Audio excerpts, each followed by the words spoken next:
10 silver blades flew straight at the prince's heart. She didn't think, just dove. When she woke up, 8 vampire knights in black coats surrounded her bed, and the vampire king told her she was his now. What she didn't know, saving his son had bound her life to the boys forever, and the poison in her veins was already counting down her final days. The chandeliers above the grand hall cast shadows that moved like living things. Leora Hayes tightened her grip on the ceremonial spear strapped to her back. Ceremonial, they'd called it, though the blade was sharp enough to split bone. "Relax," muttered Jenkins, the guard beside her. "This is just a photo op, shake hands, sign papers, everyone goes home." Leora didn't answer.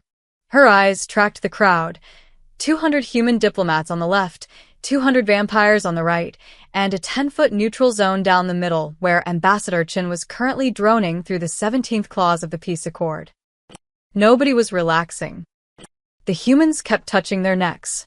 The vampires kept licking their teeth.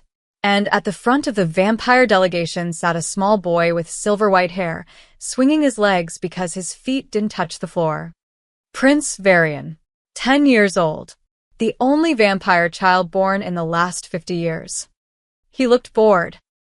Leora had been briefed about him on the helicopter ride to the Citadel.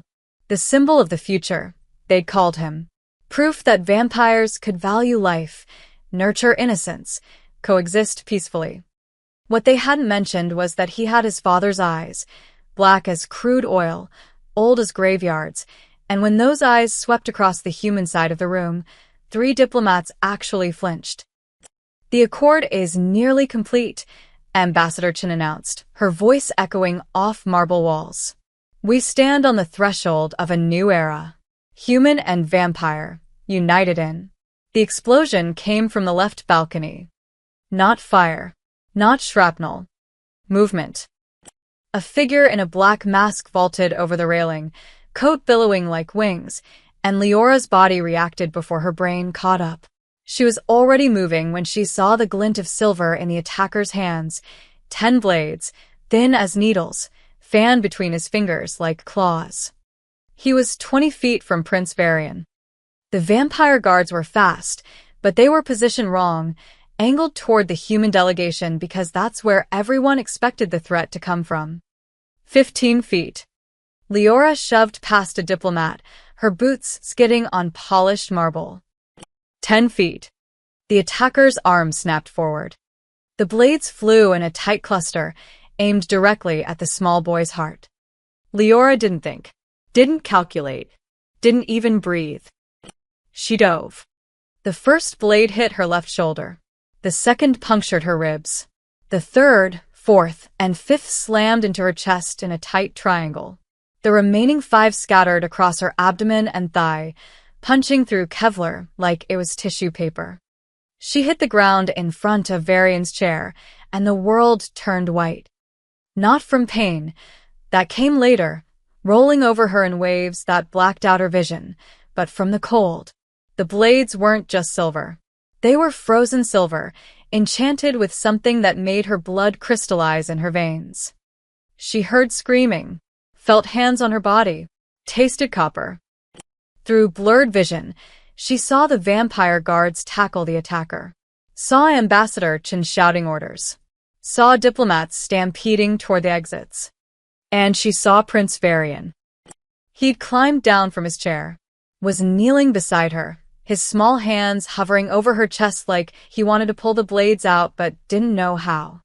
"Don't," Leora whispered, though she wasn't sure if sound came out. "Don't touch them." The boy's black eyes were wide. Vet. Then a shadow fell over them both.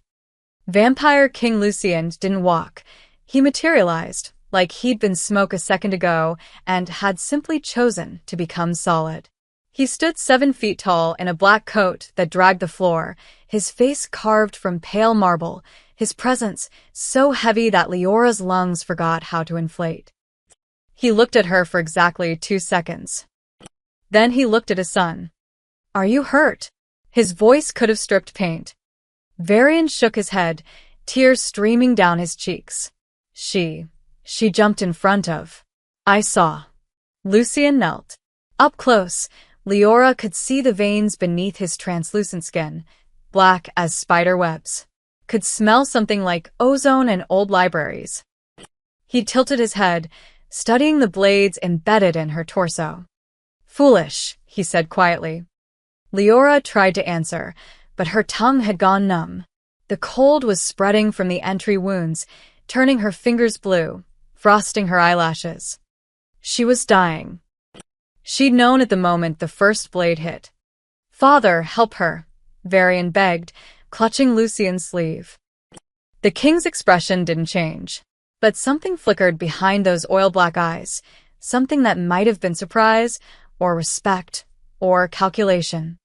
He placed one pale hand on Leora's forehead. "You took a death meant for my son," Lucien said. Each word sounded like a judge passing sentence. "That makes you mine to protect." He pressed his thumb between her eyebrows.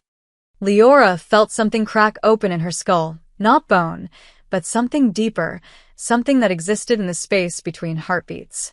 A seal breaking. A door unlocking. The world tilted sideways.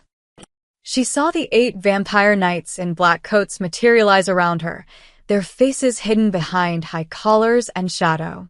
Saw the human guards being pushed back by an invisible wall of force. Saw Ambassador Chen shouting something that got swallowed by the sudden roaring in her ears.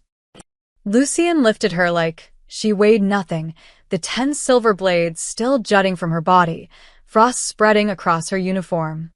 "Take my son to the transport," he ordered.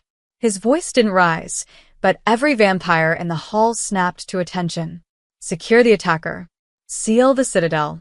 "Father," Varian started. "Now, Varian." One of the knights, a woman with a scarred jaw, scooped up the prince despite his protests. Lucien looked down at Leora. "If you die," he said, almost conversationally, "my son will carry that guilt forever. So you're going to live. Do you understand?" Leora couldn't answer. The cold had reached her heart. Everything went black. Leora woke to the smell of ancient stone and something metallic that wasn't quite blood. Her eyes cracked open, and the first thing she saw was a vaulted ceiling painted with constellations that didn't exist in any human sky. The second thing was the 8 men standing around her bed. They wore black coats that fell to their ankles, high collars obscuring everything below their eyes.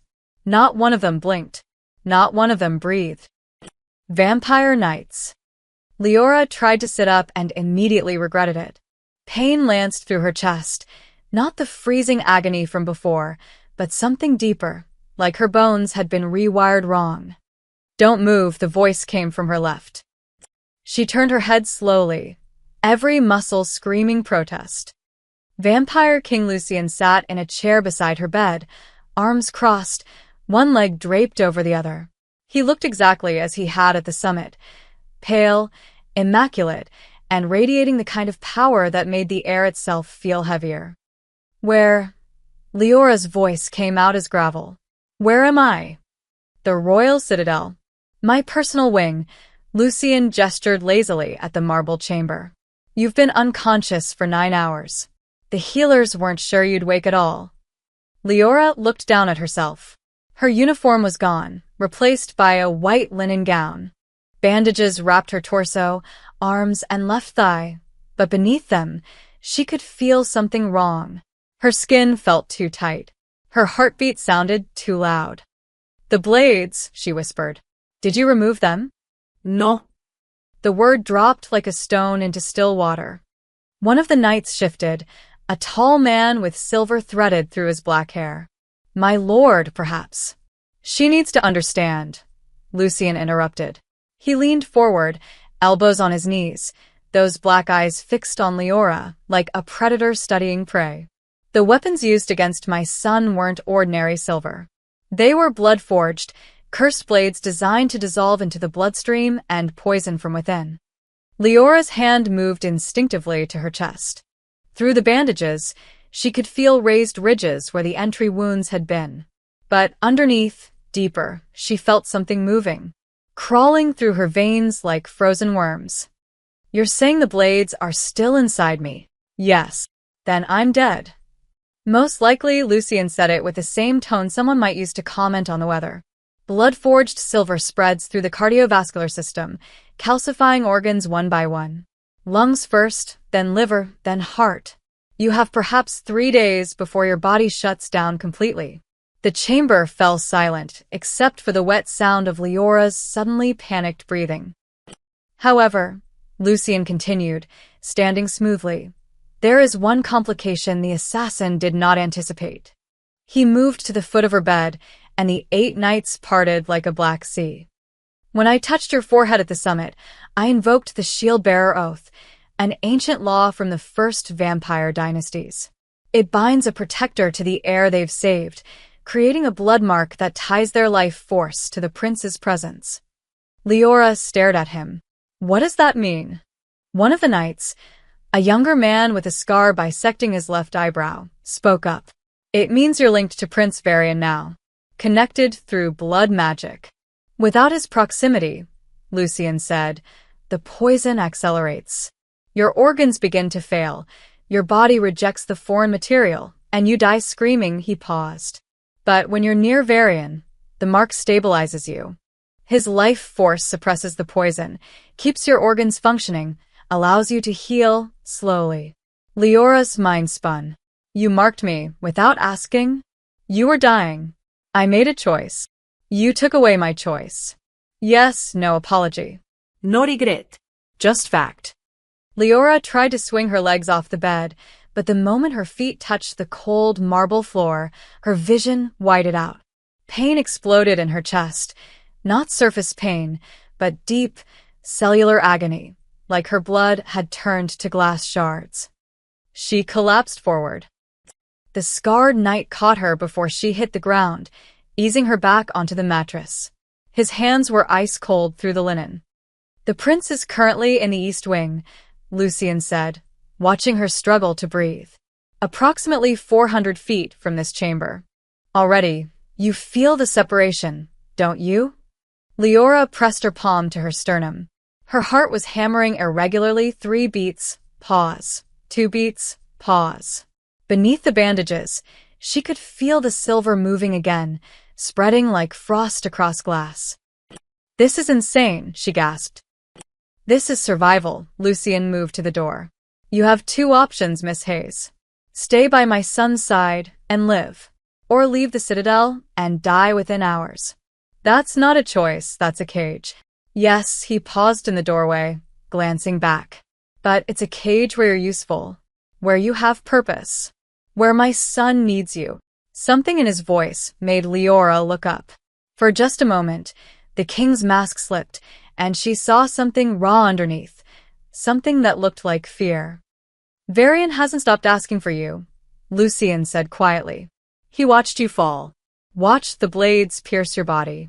He's 10 years old, and he thinks he killed you. The door opened, and a small figure rushed in. Prince Varian crashed into Leora's bedside, his small hands gripping the sheets, his silver-white hair disheveled. His black eyes were red-rimmed from crying. You're awake, he whispered. And Leora felt it, the exact moment the pain receded. Her heart steadied. The crawling sensation in her veins slowed to a dull throb. The blood mark was real. Lucian watched them both, his expression unreadable. Welcome to your new life, Shield-Bearer. The healing hall smelled like crushed herbs and something bitter that made Leora's eyes water. 3 vampire healers circled her bed, their pale hands hovering over her bandaged torso, whispering in a language that predated Latin. Varian sat in a chair beside her, refusing to leave. The silver has fused with her marrow, said the lead healer, a woman named Esme, whose white hair fell to her waist. She pulled back Leora's bandage, revealing skin that had turned gray around the wound sites. Black veins spider-webbed outward from each puncture, pulsing faintly with her heartbeat. Lucian stood at the foot of the bed, arms crossed. Can you extract it? No, my lord. Esme's expression was grim. Blood-forged silver doesn't just enter the body. It becomes the body. It's replacing her cells, transforming her blood into a toxin. If we tried to remove it surgically, she'd hemorrhage and die within minutes. Leora felt Varian's small hand tighten around hers. Then what can you do? The boy asked, his voice cracking. Esme exchanged glances with the other healers. Delay the inevitable. The shield-bearer oath is buying her time, but it's not a cure. Every moment she spends away from you, Prince Varian, the poison advances. Eventually, even your presence won't be enough. How long? Leora heard herself ask. Weeks. Perhaps a month if you never leave his side. Esme began rewrapping the bandages. But the pain will worsen. Your organs will begin to calcify. You'll feel your body shutting down piece by piece. The chamber fell silent. Then Varian stood abruptly, his chair scraping against stone. No. Everyone turned to look at him. No, he repeated, louder this time. His black eyes were wet but fierce. She saved me. I won't let her die. Lucien's expression softened almost imperceptibly. Varian. There has to be something. The boy's voice echoed off the vaulted ceiling. Some spell, some ritual, some... He looked at Esme desperately. Your healers. Heal her. We cannot heal what blood-forged silver has corrupted, my prince. The magic is too old, too dark. It was designed specifically to kill those protected by vampire wards. Esme bowed her head. I'm sorry. Varian's face crumpled. He turned and ran from the hall, his footsteps fading into the corridor. The moment he left, Leora gasped. It felt like someone had wrapped steel cables around her lungs and pulled tight. Her heart stuttered, skipped 3 beats, then hammered wildly to compensate. The gray skin around her wounds darkened to charcoal, and the black veins began to spread visibly, crawling up her neck, down her arms, across her ribs. Varian. Lucien's voice cracked like a whip. One of the 8 knights, the silver-haired man from before, materialized in the doorway. I'll retrieve him, my lord. Now, Sir Greaves. The knight vanished in a blur of black coat. Esme pressed her hands to Leora's chest, and cool energy flooded through her, but it was like trying to hold back a flood with a paper dam. The poison surged, hungry and relentless. She's failing, one of the other healers said urgently. Her liver is crystallizing. Leora couldn't breathe. Couldn't think. The world narrowed to a pinpoint of agony, and somewhere in the distance, she heard alarms, voices shouting, hands pressing her down as she convulsed. Then Varian burst back through the door. He threw himself at her bedside, both hands grabbing her arm. I'm here. I'm here. I'm sorry. I didn't mean to. The relief was instantaneous. The steel cables released. Her heart found its rhythm. The black veins retreated slowly, inch by inch, until they disappeared beneath the bandages again. Leora sucked in a ragged breath, then another, her entire body shaking. Varian was crying openly now. I'm sorry, I'm so sorry. It's not your fault, Leora whispered hoarsely. She tried to lift her hand to touch his hair, but her arm felt like it weighed 1,000 pounds. Not your fault, kid. Lucien moved to his son's side, placing one hand on the boy's shoulder. For a long moment, he just stood there, silent, watching Leora struggle to recover. Then he spoke, his voice low and measured. You felt that, didn't you? The distance between you? Leora nodded weakly. 50 feet, Lucien said. That's the radius of the blood mark stability. Beyond that, the poison resurges. The longer you're separated, the faster you deteriorate, he paused.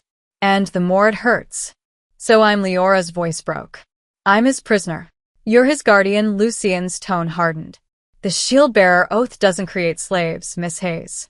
It creates protectors who have a vested interest in their charge's survival because their own life depends on it. That's the same thing. No, Varian's voice was small but firm. He wiped his eyes with the back of his hand, looking at her with those ancient black eyes.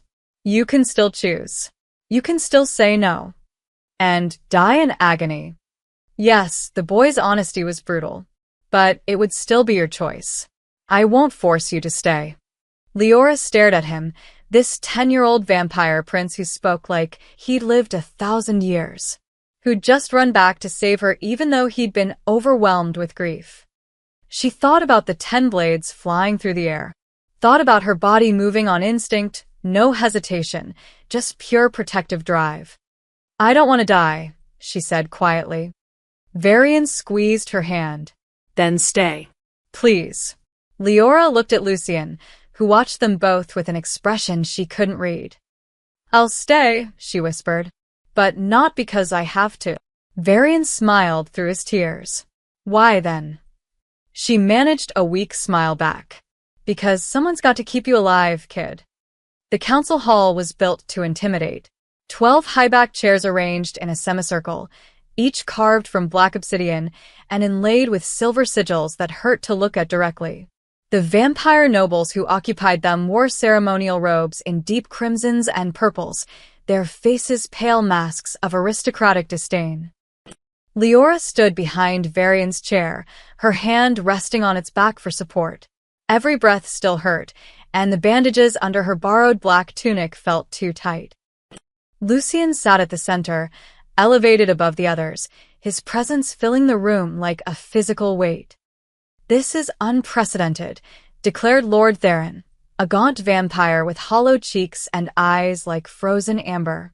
A human cannot guard the heir to our throne. She already has, Lucien replied flatly.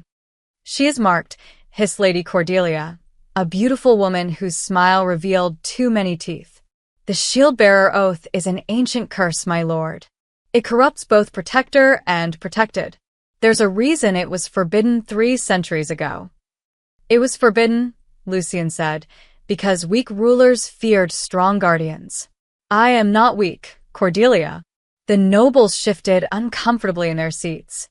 Lord Erasmus, the oldest among them, his skin like cracked parchment, leaned forward. My king, we understand your gratitude toward this human, but she is a liability. Her presence insults our traditions. She will corrupt the prince with human weakness, human sentiment. She took 10 blades meant for my son. Lucien's voice dropped to a deadly quiet. Where were your guards, Erasmus? Where were your knights when the assassin vaulted from the balcony? Silence. They were protecting us, my lord, Lady Cordelia said smoothly. As they were trained to do. We are the council, the pillars of. You are politicians. Lucien stood, and the temperature in the room plummeted. She is a warrior. When death came for Varian, she moved. Your guards froze. Your knights calculated. She acted. Leora felt Varian's small hand reach back and grip hers.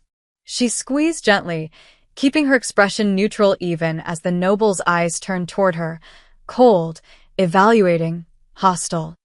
She has earned her place, Lucien continued. This council will respect that. And when she dies? Lord Theron's question sliced through the tension. Blood-forged silver is incurable. In weeks, perhaps days, she will perish. Then what? Will you mark another human? Create an endless chain of doomed protectors. Leora felt Varian flinch. Then I will find a cure, Lucien said. There is no cure. Then I will create one.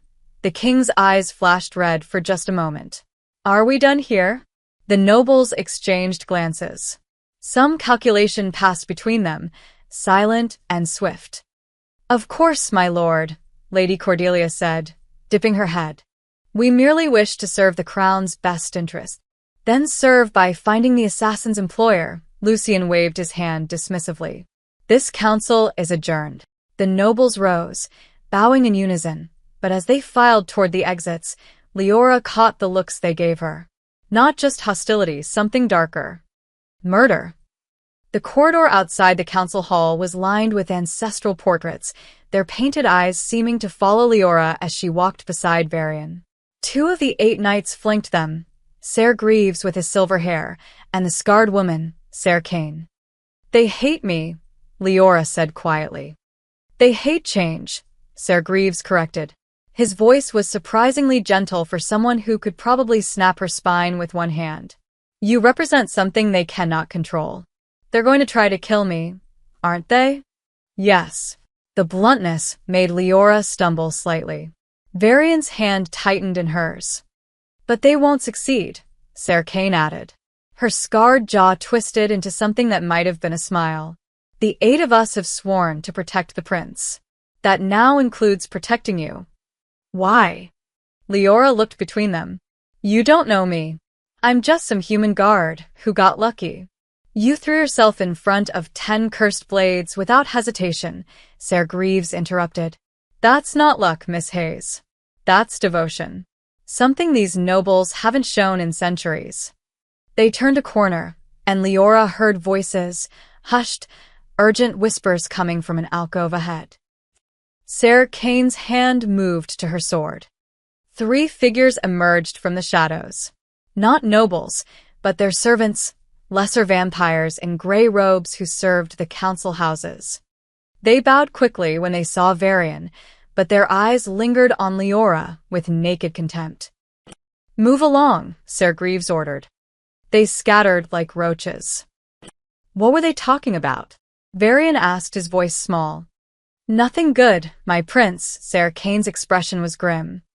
They continued walking, but Leora's instincts, honed from 6 years in the human military, were screaming. She'd seen this before. The hostile looks, the whispered conversations, the way people touched weapons when they thought no one was watching. She'd seen it right before her unit was ambushed in the Nevada exclusion zone. Your Highness, she said carefully, how many people in this citadel actually want peace with humans? Varian was quiet for a long moment. My father. The 8 knights. Maybe a dozen others. Out of how many vampires? 3,000. Leora's stomach sank. The council won't just try to kill me, she said. They'll try to make it look like an accident. Or better yet, make it look like I attacked first. Give them an excuse to declare the peace talks failed. You're perceptive, said a new voice. Lucien materialized from a side corridor, falling into step beside them. He must have been listening. The nobles have already begun their scheming, he continued.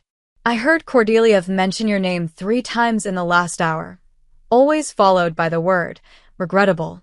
What will you do? Leora asked. Lucien's smile was sharp as broken glass. Exactly what they fear most. I will make you untouchable. He looked down at Varian. Tomorrow, your protector will stand beside me publicly. The entire court will witness her elevation. Father, that will make them angrier. Good. Lucien's eyes gleamed.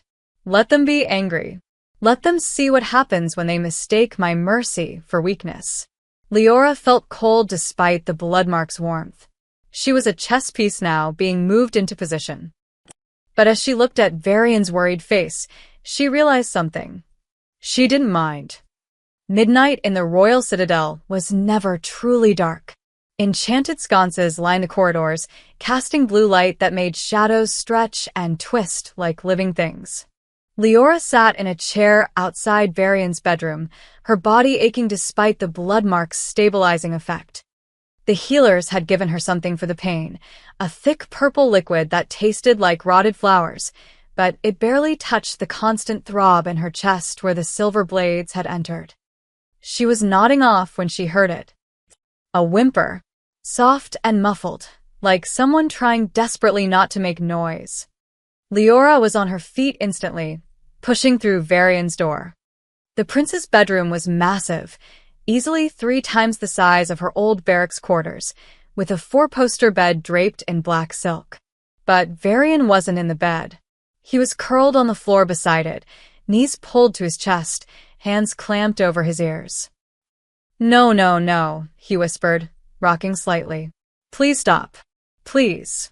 Varian. Leora crossed the room quickly, kneeling beside him. Hey. I'm here. His eyes snapped open, pure black, dilated with terror. For a moment, he didn't seem to see her.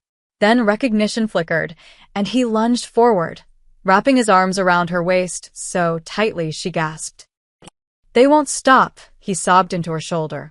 The blades keep coming, and I can't move, and you keep falling. It's a dream. Leora ran her hand through his silver-white hair, the way her mother used to do when Leora had nightmares as a child. Just a dream, kid. I'm right here. But you weren't. You were dying, his voice cracked. You were bleeding and cold, and your eyes were empty, and Father said you were mine to protect, but I couldn't. I couldn't do anything. Varian, Leora pulled back enough to look at him. You did the only thing that mattered. You came back to me in the healing hall. Remember? When I started failing, you ran back. You saved me. But I left in the first place. You're 10 years old. You're allowed to be scared. You're allowed to run. She wiped a tear from his cheek with her thumb. But you came back. That's what counts. Varian's breathing slowly steadied, though he didn't let go of her. They sat like that for several minutes, Leora's back against the bed frame, Varian tucked against her side. The blue light from the sconces painted them both in shades of twilight. I dream about my mother sometimes, Varian said quietly. She died when I was 5. I don't remember her face anymore, just her voice. She used to sing to me. Leora felt her chest tighten. What happened to her? Human extremists.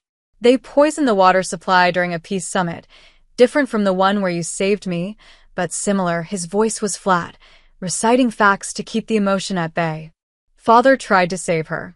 Used every spell, every healer. But the poison was too strong.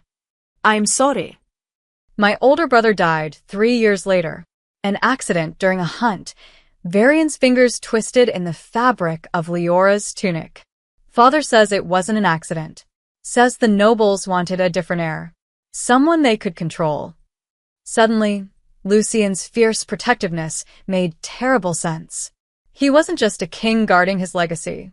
He was a father who'd already buried most of his family. Is that why you were at the summit? Leora asked. To prove you could survive in public. Father doesn't want me to live in fear. Says fear makes you weak, makes you a target. Varian looked up at her. But I am scared. All the time. Of the nobles, of assassins, of waking up and finding out everyone I care about is gone. That's not weakness, Leora said firmly. That's being smart. Fear keeps you alert, keeps you alive. You weren't afraid. When the blades came, I was terrified. The admission came easier than she expected. But I didn't have time to think about it. My body just moved. Why? Varian's black eyes searched hers. You didn't know me. I was just some vampire prince. Why would you die for me? Leora had asked herself the same question dozens of times since waking in the marble chamber. She still didn't have a good answer. Because you're just a kid, she said finally. And kids shouldn't die at peace summits. They shouldn't die anywhere, but especially not there. She paused. And maybe because I was tired of standing around watching politicians talk while people suffered. For once, I could actually do something. Varian was quiet for a long moment. Then, will you stay? Even after they find a cure for the silver? Even when you don't have to anymore? I don't know, Leora answered honestly. Ask me again when we get there. The boy seemed to accept this. He settled more comfortably against her side, his breathing evening out. He hesitated. Can you stay until I fall asleep? Yeah, kid. I can do that. Leora shifted, getting more comfortable against the bed frame.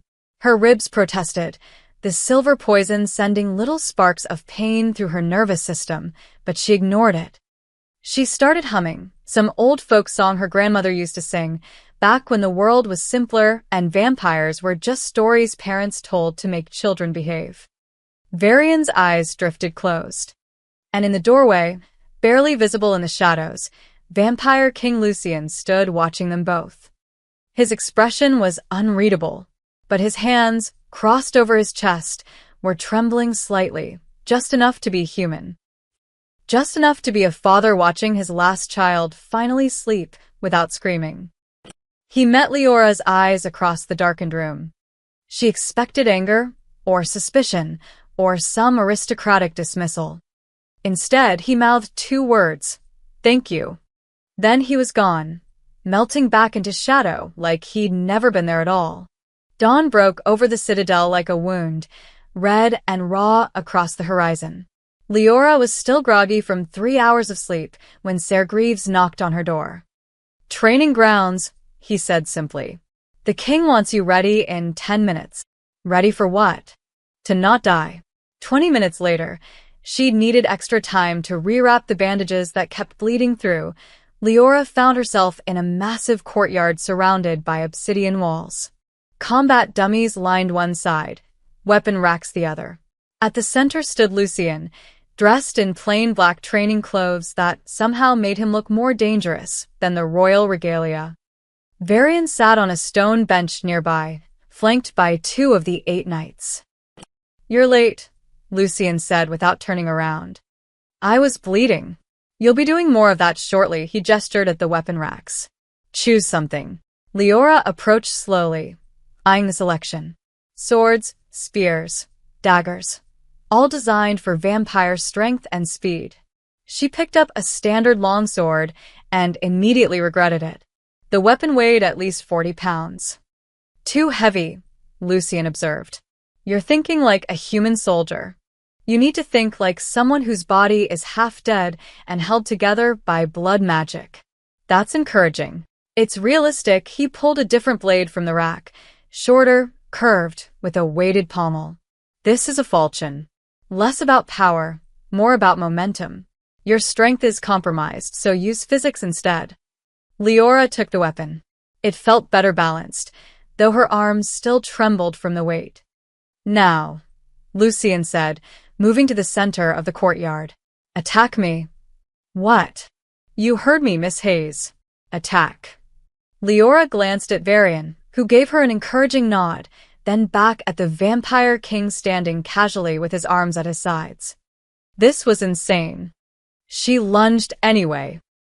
Lucien sidestepped so fast he blurred. His hand caught her wrist mid-swing, twisted sharply, and suddenly Leora was face down on the stone, the falchion clattering away, her arm bent at an angle that made her shoulder scream. Dead, Lucien said flatly. He released her and stepped back. Again, Leora pushed herself up, grabbed the falchion, and charged. This time she lasted 2 seconds before her legs were swept out from under her. Dead. Again. For the next hour, Leora attacked. And for the next hour, Lucien systematically dismantled every move she made. He was faster, stronger, and fought with the casual efficiency of someone who'd been perfecting combat for centuries. You telegraph every strike, he said, blocking her overhead slash with his bare forearm. Your shoulders tense before you swing. Your breathing changes before you lunge. You might as well shout your intentions. He swept her legs again. She hit the stone hard enough to knock the wind out of her lungs. And you drop your guard when you're tired. Fatal mistake. I'm always tired now, Leora gasped, struggling to her feet. The silver poison was making her muscles feel like wet sand. In case you forgot, I'm dying. Then die better, Lucien's tone was merciless. You think the nobles will wait for you to catch your breath? You think the next assassin will give you time to recover? Father, Varian called out nervously. Maybe she needs a break. She needs to survive. Lucien didn't take his eyes off Leora. Your protector is weak, Varian. Compromised. If I can break her in seconds, so can anyone else. And when that happens, you die with her. The words hit like physical blows. Leora felt anger surge through the exhaustion. She'd taken 10 blades for this ungrateful bastard son, and he was treating her like a disappointing recruit. She attacked again, but this time, she didn't telegraph. She feinted left, then struck right, low and fast, aiming for his knee. Lucien blocked it, but barely. His eyes flickered with something that might have been approval. Better. Again. They went another round. Leora used her smaller size, her desperation, and every dirty trick she'd learned in 6 years of military service. She still lost, but this time Lucien actually had to move with purpose. You're learning, he said, not even breathing hard while Leora bent double, gasping. But you're thinking of this as human combat. It's not. Vampires don't tire. We don't hesitate. We don't have mortal limitations. Thanks for the reminder, Leora wheezed. But we do have weaknesses. Lucien suddenly moved to the weapon rack and returned with a silver dagger. He tossed it to her. Leora caught it reflexively, then dropped it with a hiss. Even through the leather grip, the silver burned her palm. The blood mark has changed you, Lucian said. Made you hypersensitive to silver, the very thing that's killing you. But it also means you understand its power now. He walked in a slow circle around her. Any vampire who attacks you will underestimate your knowledge of silver. They'll think you're just a weak human with delusions of competence. I am a weak human with delusions of competence. No, Lucian stopped in front of her. You're a dying human who has nothing left to lose. That makes you the most dangerous kind of opponent. Behind him, another figure entered the courtyard, a vampire knight in silver-trimmed armor. Ser Darius, according to the insignia on his chest. My lord, Darius said, bowing slightly. You requested a demonstration? I did, Lucian gestured to Leora. Ser Darius will be your sparring partner for the next hour. He's under orders to treat you like a real threat. Darius drew his sword, a massive claymore that looked like it could split her in half. Wait, Leora started. Darius attacked. She barely got her falchion up in time. The impact rattled her bones, drove her back 3 steps. Darius pressed forward, his strikes methodical and brutal. Then his blade came down at her neck, and Lucian was suddenly there, catching the claymore inches from Leora's throat. Enough, the king's voice could have frozen fire. He stared at Darius with eyes gone completely red.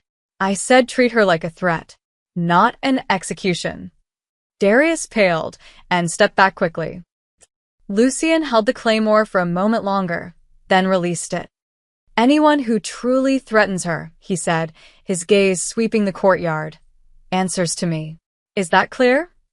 Yes, my lord, Darius stammered. Leora's heart hammered. She'd just witnessed the vampire king defend her, against one of his own knights. Lucian looked down at her, his eyes fading back to black. You have value, Miss Hayes. Make sure you live long enough to prove it. 3 days of brutal training left Leora bruised, exhausted, and marginally less likely to die immediately in combat. The silver poison continued its slow work, but as long as she stayed within 50 feet of Varian, she could function. Barely. Are you sure about this? She asked as their convoy prepared to depart the citadel. Lucian stood beside the lead vehicle, a reinforced transport that looked like a tank had married a limousine. The Goodwill tour was scheduled weeks ago. Canceling now would signal fear. Or common sense, Leora muttered. The human settlers in the Free Zone district need to see Varian, Lucian continued. They need to know he's real, that he's alive, that peace is possible, his black eyes fixed on her. And they need to see you standing beside him. Varian emerged from the citadel, dressed in formal clothes that made him look even younger than 10.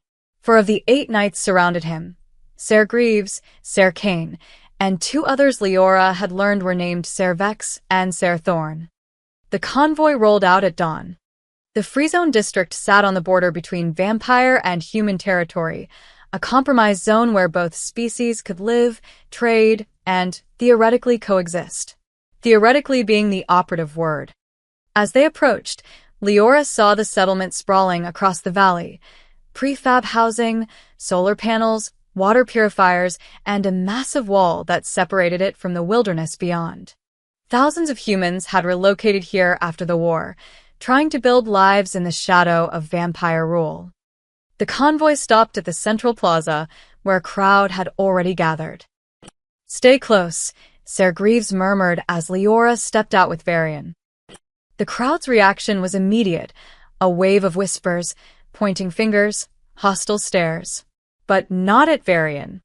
At the posters plastered across every wall. Leora's blood went cold. The posters showed a crude drawing of Varian, fangs exaggerated, eyes glowing red, hands dripping blood. Above it, in bold letters, Bloodborne Tyrant. Future killer of humanity. What the hell? Leora breathed. Varian stared at the posters, his small face pale. They think I'm a monster. They think you're dangerous, Ser Kane corrected quietly. Someone's made sure of that. Before anyone could react further, A man in the crowd shouted, "Go back to your tomb, leech." A bottle flew through the air. Ser Vex caught it effortlessly, crushing the glass in his fist. But the damage was done. The crowd surged forward, angry and afraid, their shouts overlapping into a roar of hostility. "Get Varian back to the transport," Lucien's voice cut through the chaos. But it was too late. 3 figures in black masks broke from the crowd, moving with military precision. Human extremists, Leora realized, trained, coordinated, and armed with silver weapons that gleamed in the morning sun. The first attacker lunged at Varian with a silver knife. Leora's body moved on instinct. She caught his wrist, twisted, and drove her elbow into his throat. He went down choking, and she grabbed the knife from his hand, ignoring the way the silver burned through her glove. The second attacker came at her from the side. Ser Greaves intercepted him, moving so fast he was a blur of black coat and violence. The extremist hit the ground unconscious before he'd finished his battle cry. The third attacker pulled a gun. Down. Leora tackled Varian, shielding him with her body as the gunshot cracked through the plaza. Pain exploded in her shoulder, not from a bullet, but from the silver poison surging at the sudden stress. She gasped, feeling the black veins spread across her neck, her vision darkening at the edges. Then the world seemed to crack.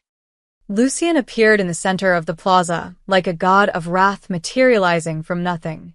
He didn't walk, he moved impossibly fast, a streak of black that tore through the attacking extremists like they were paper.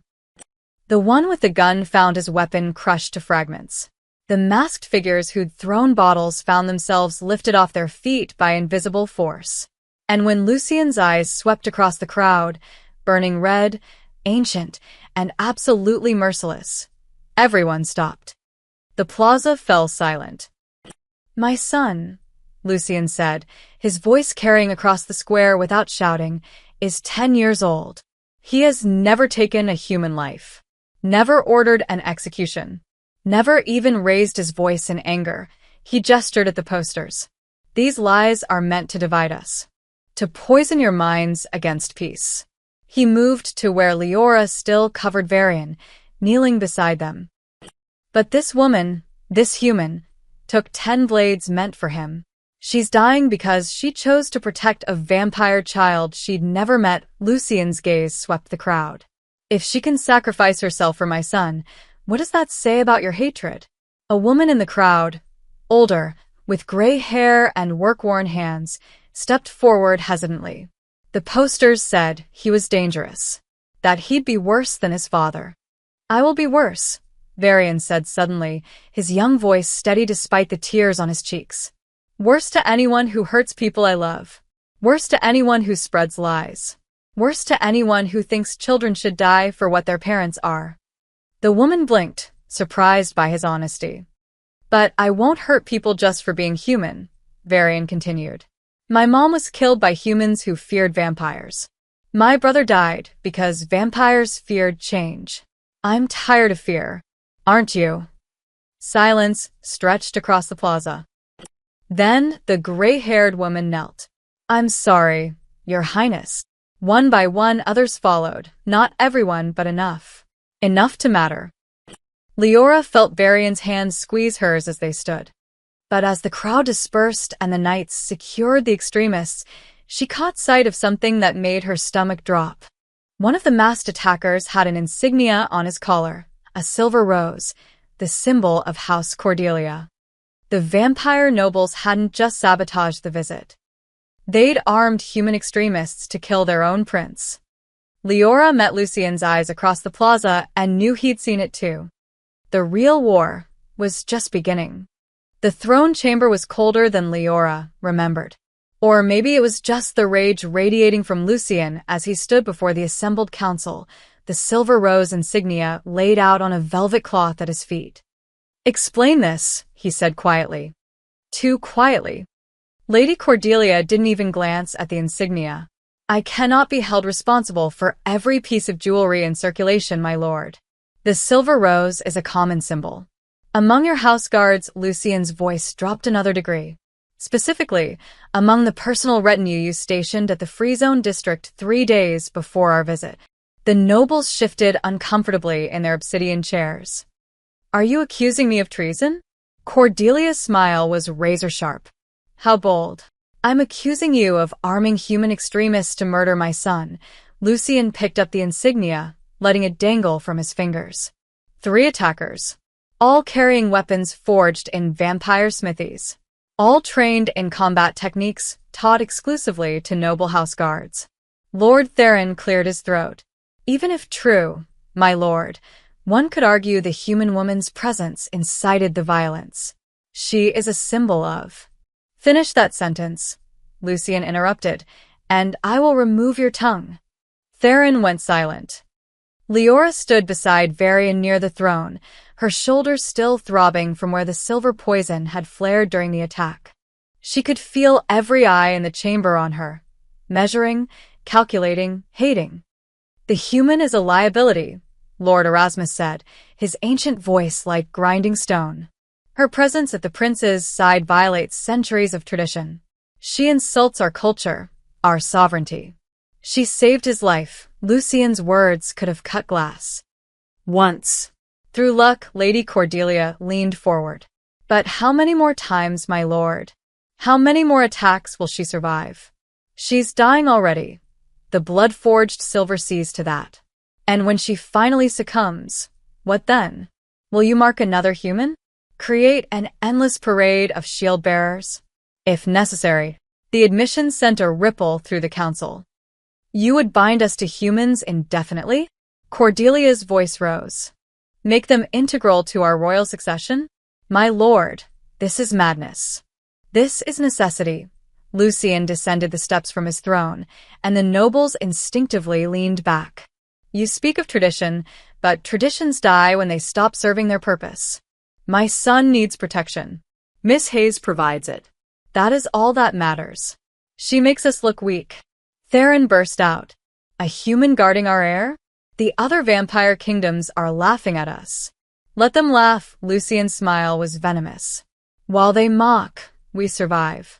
While they cling to tradition, we adapt. And when they finally fall to their own rigidity, we will still be standing. He turned to face Cordelia directly. But if anyone in this chamber, anyone, endangers my son again, I won't convene councils or hold trials. I will simply erase them. The temperature plummeted. Frost formed on the obsidian chairs. You cannot threaten the council, Erasmus said, but his voice wavered. I am not threatening. Lucien's eyes burned red. I am promising. He moved back to the throne, and with a gesture, 8 knights materialized from the shadows, the full complement of his personal guard, including four Leora hadn't seen before. From this moment forward, Miss Hayes holds the rank of Royal Shield-Bearer. She will stand at my son's side during all public functions. She will be afforded the same protections and privileges as any member of the royal family. This is unprecedented, Cordelia started. She is unprecedented, Lucien sat, crossing one leg over the other with casual authority. A human willing to die for a vampire child. Perhaps you should ask yourselves why none of you were willing to do the same. Varian stepped forward then, his small voice cutting through the tension. May I speak, father? Lucien nodded. The boy turned to face the council, his black eyes ancient in his young face. You say Leora makes us look weak. But I watched her take 10 blades without flinching. I watched her tackle an armed attacker while poisoned and dying. I watched her shield me with her own body while you... He gestured at the nobles, debated protocols and traditions. His voice hardened. If she's weakness, then I want to be weak. If she's a liability, then I want to be liable. And if you can't accept that, he straightened his spine. Then you're not loyal to me. You're loyal to your own power. The chamber fell absolutely silent. Leora felt a surge of pride despite herself. This 10-year-old boy was calling out centuries-old vampires to their faces. Lady Cordelia recovered first, her expression carefully neutral. The prince speaks with admirable passion. But passion doesn't change facts, Your Highness. The shield-bearer will die. The blood-forged silver is incurable. And when she's gone, she won't be gone. Varian's certainty was unshakable. We'll find a cure. There is no cure. Then we'll make one, the boy echoed his father's words from earlier. Because that's what people do when they care about each other. They find ways. Lucian stood, placing his hand on Varian's shoulder. This council is dismissed. And Lady Cordelia? His smile was sharp enough to draw blood. I'd suggest recalling your house guards from the Free Zone district. Immediately. Before I decide they're enemy combatants. Cordelia's jaw tightened, but she bowed. As you command, my lord. The nobles filed out, their robes rustling like dead leaves. When they were gone, Lucian looked at Leora. You've made powerful enemies today. I made them the moment I saved your son. True, he studied her for a long moment. You understand they'll strike from the shadows now. No more public attacks. They'll use poison, sabotage, accidents. I know, Leora met his gaze steadily. I'm ready. No, Lucian said quietly. You're dying. But you're brave enough to pretend otherwise. He turned and walked toward the exit, calling over his shoulder. Stay close to Varian. And sleep lightly, shield-bearer. The real danger comes when the nobles stop talking. The Garden Tower was Leora's favorite place in the Citadel, mostly because it was one of the few areas where she could see actual sunlight. The vampires avoided it during the day, which meant she could sit with Varian among the night-blooming flowers and pretend, for a moment, that they were just a woman and a kid enjoying the afternoon. Do you miss it? Varian asked, lying on his back in the grass, watching clouds drift past. The human world. Leora considered the question. Parts of it. My unit. My apartment, even though it was a shoebox. Pizza. What's pizza? Heaven in circular form. I'll make you one someday. When I'm king, I'll make pizza mandatory at every meal, Varian grinned, then his expression sobered. But you'd have to leave the Citadel to get the ingredients, wouldn't you? And we can't be more than 50 feet apart. We'll figure something out, kid. They sat in comfortable silence for a while. The silver poison had been quieter today, just a dull ache instead of the usual stabbing pain. Leora was starting to recognize the pattern. The closer she was to Varian emotionally, not just physically, the more stable the blood mark became. Miss Hayes. The voice came from behind her. Leora turned to find a vampire she didn't recognize, middle-aged by appearance, though that meant nothing with vampires. He wore the gray robes of a council emissary and carried himself with the careful neutrality of a career diplomat. I am Emissary Vale, he said with a slight bow. I've been authorized to speak with you privately. Leora stood, instinctively positioning herself between Vale and Varian. Authorized by whom? By those who wish to offer you an alternative to your current predicament. Vale's smile was practiced and empty. May we speak frankly, Miss Hayes? You can try. Vale glanced at Varian. Perhaps the young prince should. I stay, Varian said firmly, sitting up. Vale's smile tightened but held. Very well. Miss Hayes, you're an intelligent woman. You must realize your situation is untenable. The blood-forged silver is killing you slowly. The king cannot find a cure, because no cure exists. You have weeks, perhaps days, before your organs fail completely. I'm aware, Leora said coldly. Then you must also be aware that your death serves no one. Not yourself, not the prince, not the cause of peace. Vale stepped closer, his voice dropping to something almost sympathetic. But there is another way. I'm listening. The shield-bearer oath, while powerful, is not absolute. There are methods to break the bond.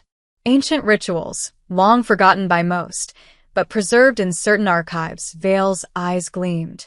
These rituals would free you from the blood mark, halt the silver's progression, and allow you to return to the human world, to your family, to your life. Leora felt her heart hammer. What's the catch? Only that you would need to leave the Citadel immediately. Tonight, ideally. Before the ritual window closes, Vale produced a small vial from his robes, filled with viscous black liquid. This substance will sever the bond when consumed at midnight. A carriage will be waiting at the eastern gate to escort you to safety. And Varian? The prince will be reassigned proper vampire protectors. Guards who aren't slowly dying, who don't symbolize humanity's intrusion into vampire affairs. Vale's tone remained gentle, reasonable. It's the best outcome for everyone, Miss Hayes. You live. The prince gets competent protection. The political tensions ease. Leora stared at the vial. You're asking me to abandon him? I'm offering you freedom. Vale pressed the vial into her hand. The shield-bearer oath can only be broken through willing separation or death. If you choose separation, you live. If you remain, he let the sentence hang. Well, the silver makes that choice for you eventually. Get out, Varian said suddenly, his voice shaking with fury. Vale blinked, startled. Your Highness, I meant no. You're trying to take her away. Tears welled in Varian's black eyes. You're using pretty words and lies, but you're just like the rest of them. You want me alone. My prince, I assure you. Get out. The force of Varian's scream sent a ripple of power through the garden. Flowers wilted. The temperature dropped 20 degrees. Vale stumbled backward, his diplomatic mask cracking to reveal genuine fear. Leora grabbed Varian's shoulder. Hey, breathe. I'm not going anywhere. He said you could be free. And he's right. I could be. Leora knelt to Varian's eye level, still holding the vial. But freedom isn't worth anything if I get it by abandoning someone who needs me. Vale recovered his composure, though he kept his distance. Miss Hayes, please think rationally. This offer won't come again. When the silver finally claims you, you'll die in agony, and the prince will watch it happen. Is that really preferable to? Yes, Leora stood, walking toward Vale with deliberate steps. She held out the vial. Because if I run now, I teach him that loyalty is conditional. That protection has a price. That humans can't be trusted. She pressed the vial back into Vale's hand. So you can take your alternative and shove it. Vale's friendly expression vanished, replaced by cold calculation. You're making a mistake. Probably. I'm good at those. The nobles wanted to give you an out, Miss Hayes. A chance to walk away with your life and dignity intact. Vale's voice hardened. Now you're just another obstacle. And obstacles get removed. Is that a threat? It's a fact, Vale bowed mockingly to Varian. My apologies, Your Highness. We tried to spare her. He turned and walked away, his gray robe swirling. The moment he was gone, Varian burst into tears, throwing his arms around Leora's waist. I thought you'd leave. I thought. I'm not leaving. Leora held him tightly, feeling the blood-mark pulse with warmth between them. I swore I'd protect you, kid. That doesn't come with an expiration date. But you heard him. The oath can only be broken through separation or death. Varian pulled back, his face streaked with tears. That means if you stay. Then I stay until we find another way. Leora wiped his cheeks. We're stubborn, remember? We make solutions when there aren't any. But as Varian clung to her, Leora felt the weight of Vale's words settling in her chest. The shield-bearer oath can only be broken through death. She'd just refused her only escape. And somewhere in the citadel, the nobles were already planning her murder. Leora woke to silence. Not the peaceful kind, the wrong kind. The kind that made her military instincts scream danger before her eyes even opened. She was on her feet in seconds, grabbing the falchion Lucian had given her from beside the bed. Her room in the royal wing was exactly as she'd left it, dark, quiet, undisturbed. Except Varian's room across the hall was too quiet. Leora's heart dropped into her stomach. She burst through his door without knocking. Empty. The bed was unmade, curtains billowing from an open window. And on the pillow, placed deliberately, was a black rose, the symbol of the old vampire rebellion, the faction that had opposed every peace treaty for the last 50 years. No, Leora's hands trembled as she grabbed the rose. No, no, no. Pain exploded in her chest. The blood mark burned like liquid fire, the silver poison surging through her veins with renewed viciousness. Her vision blurred. The black veins spread across her arms, her neck, crawling toward her heart. Varian. She could feel him, distant, terrified, in pain. The blood mark was screaming that he was too far away, that the bond was stretching past its limits, that she was dying faster with every second of separation. Leora stumbled into the corridor, gasping for breath. Greaves. Kane. Anyone. Ser Greaves materialized from shadow, took one look at her collapsing form, and caught her before she hit the marble floor. The prince, Leora wheezed. They took the prince. Greaves's expression turned to stone. He lifted her effortlessly and ran, moving with inhuman speed through corridors that blurred into streaks of blue light. They crashed into Lucien's chambers. The vampire king stood at his desk, already armored in black combat gear, the other 7 knights assembled around him. He looked up as Greaves entered with Leora. How long? Lucien's voice was death itself. 30 minutes, maybe less, Greaves reported. They left the rebellion's mark. Lucien's eyes flashed pure crimson. The windows in his chamber shattered from the force of his rage, glass exploding outward into the night. My lord, Ser Kane said urgently, the shield-bearer is failing. Without the prince. I know, Lucien moved to Leora, placing his hand on her forehead. Cold energy flooded through her, not healing, but sustaining, holding the poison at bay through sheer force of will. Where is he? Leora concentrated through the agony, following the thread of the blood mark. It pulled northwest, like a fishing line hooked into her sternum. That way. Far. Maybe. 10 miles. The Blackridge Fortress, Ser Vex said grimly. Abandoned since the war. Perfect for an ambush. Then we spring their trap. Lucien's smile was terrifying. All 8 knights with me. We move now. My lord, you can't, Ser Thorn started. My son is in enemy hands. Lucien's voice dropped to a lethal whisper. There is nothing I can't do right now. He looked at Leora. You're coming. I can barely stand. Then you'll fight on your knees. Lucien pulled her to her feet, pressing his personal sword into her hands, a blade that hummed with ancient power. He's your charge. Your responsibility. Your purpose. So move, shield-bearer. The words were harsh, but they lit a fire in Leora's chest that burned hotter than the poison. Varian needed her. That was all that mattered. The Blackridge Fortress jutted from the mountainside like a broken tooth. All collapsed towers and crumbling walls, abandoned after vampires won the territory wars decades ago. Torches burned in the main courtyard. The convoy of vampires approached on foot, moving through the ruins with lethal silence. Leora stumbled between Ser Greaves and Ser Kane, the blood mark pulling her forward like a magnet, screaming that Varian was close, so close. They found him in the old throne room. Varian was chained to a pillar at the center, silver manacles around his wrists that burned his pale skin.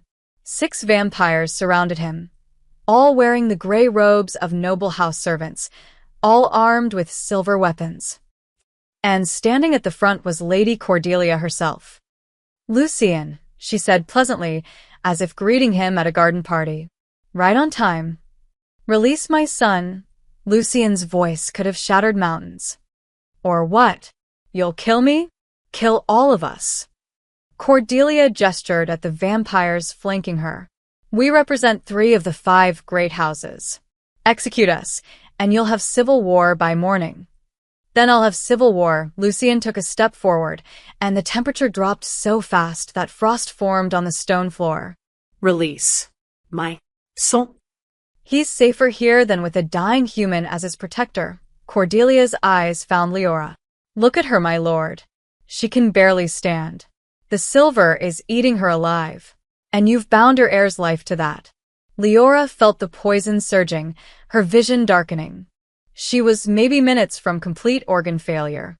But Varian's voice cut through the haze. Leora. She looked up, met those black eyes across the throne room. And something in the blood mark shifted. Not weakened. Not failed. Changed. Power flooded through Leora's veins, not Lucien's borrowed strength, but something from the mark itself, something from Varian's terror and desperate need for her to survive. The silver poison didn't disappear. It transformed. Leora felt her skin harden, felt the black veins solidify into armor beneath her flesh. The wounds where the 10 blades had entered began to glow with pale light. Impossible, Cordelia bretted. Leora stood straight for the first time in days, the pain gone, replaced by cold purpose. You wanted to see what a shield bearer can do? She raised Lucien's sword. Let me show you. The blood mark pulsed once, and then Leora moved. She was across the throne room before Cordelia could blink, the sword singing through the air. The first guard went down. The second tried to block and found his blade shattered. Ser Greaves and the other knights joined the fray, a symphony of violence that tore through Cordelia's forces like a hurricane. Leora reached Varian, shattering his chains with a single strike. The silver manacles fell away, and the boy threw his arms around her. I knew you'd come, he whispered. Always, Leora promised. Lucien appeared beside Cordelia, his hand around her throat, lifting her off the ground. Treason, he said simply. Against the crown. Against my son. Against peace itself. Cordelia choked, clawing at his grip. The other houses will never accept. Then they'll die too, Lucien's eyes burned red. Anyone who touches my family answers to me. Remember that in whatever hell awaits you. Father, wait, Varian's voice stopped him. Lucien paused, looking back at his son. Don't kill her, Varian said quietly. Exile her. Strip her title. But don't make me watch another execution. For a long moment, Lucien said nothing. Then he released Cordelia, letting her crumple to the stone floor. You have 12 hours to leave vampire territory, he told her. If I see your face again, my son's mercy expires. Cordelia staggered to her feet, her elegant composure shattered. But her eyes gleamed with malicious triumph even in defeat. You think this changes anything? She laughed, the sound brittle and sharp.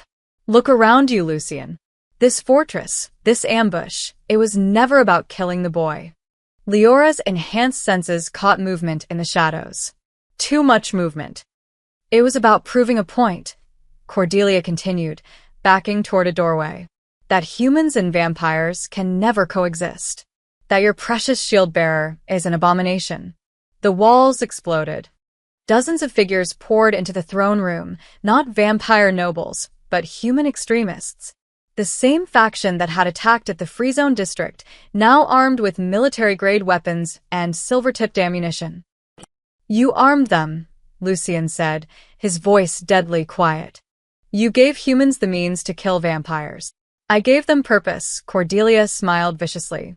The humans think they're here to rescue one of their own from vampire corruption. Your knights think they're fighting human terrorists.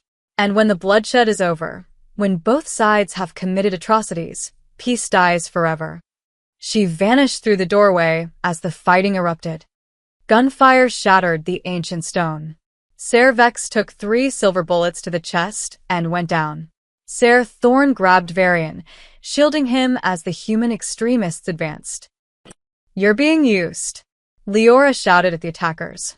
Cordelia doesn't care about humans. She's trying to start a war. Liar. One of the extremists, a woman with a scarred face, aimed her rifle at Leora. You're the traitor. Fighting for the monsters who enslaved us. I'm fighting for a child. Leora deflected a silver blade with her enhanced arm, the metal skittering harmlessly off her hardened skin. A child who wants peace as much as you do. Peace with vampires?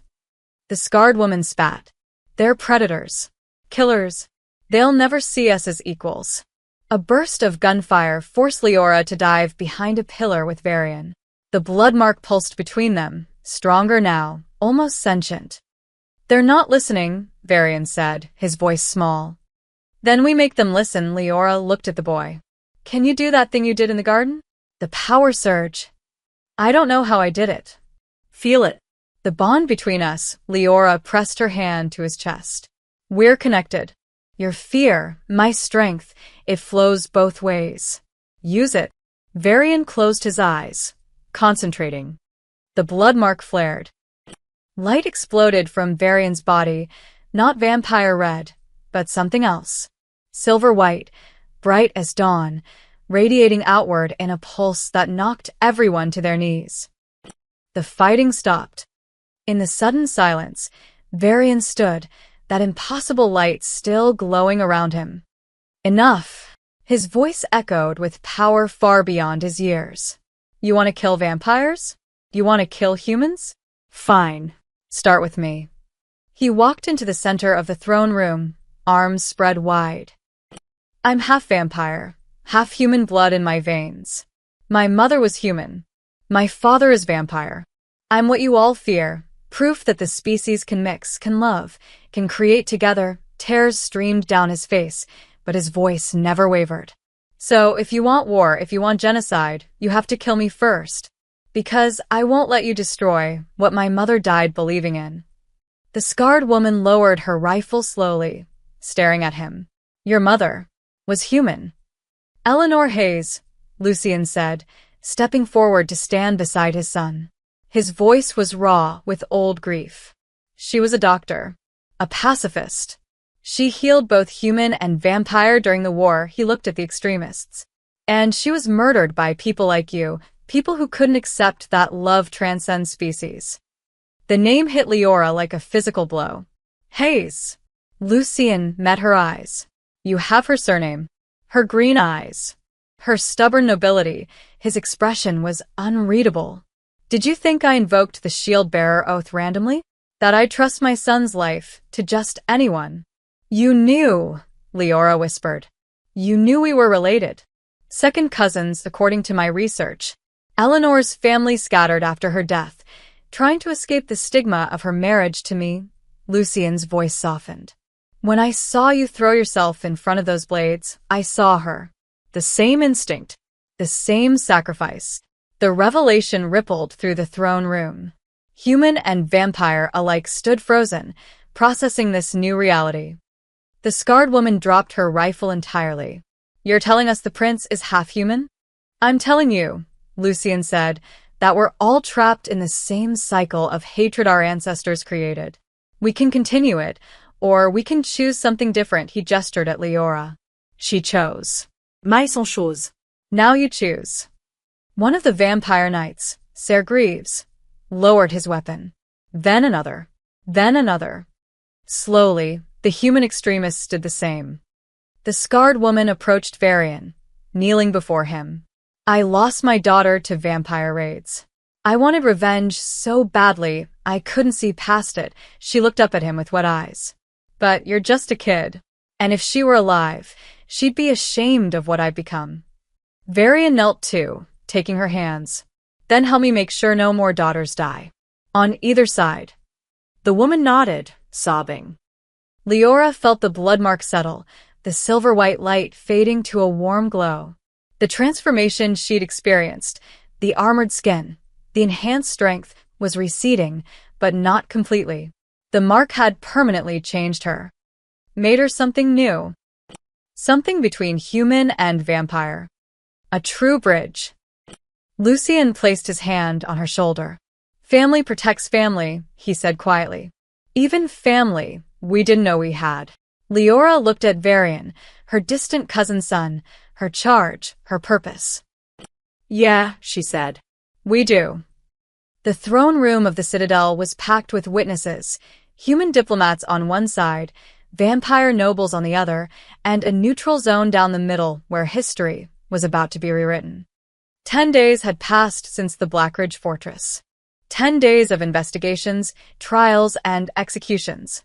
Lady Cordelia and her co-conspirators had been exiled, their house titles stripped. 3 human extremist leaders faced justice in human courts.